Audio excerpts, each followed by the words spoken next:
ಮೆಂತ್ಯ ಕಾಳಿನ ತಂಬಳಿ. ಬೇಕಾಗುವ ಸಾಮಗ್ರಿಗಳು: ಹಸಿಮೆಣಸು 2, ತೆಂಗಿನ ತುರಿ,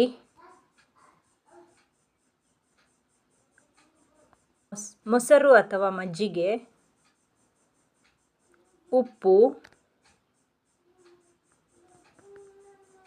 ಜೀರಿಗೆ, ಮೆಂತ್ಯ ಕಾಳು.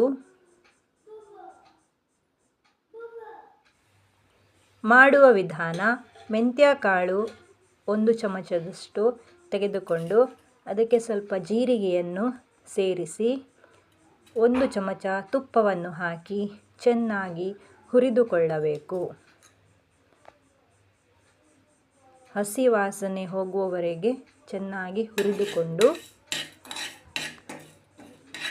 ಪರಿಮಳ ಬರ್ತದೆ ಅಲ್ಲಿವರೆಗೆ ಹುರಿದುಕೊಳ್ಬೇಕು. ಮಿಕ್ಸಿ ಜಾರಿನಲ್ಲಿ ತೆಂಗಿನ ತುರಿ, ಉಪ್ಪು ರುಚಿಗೆ ತಕ್ಕಷ್ಟು, ಸ್ವಲ್ಪ ಬೆಲ್ಲ, ಹಸಿಮೆಣಸು,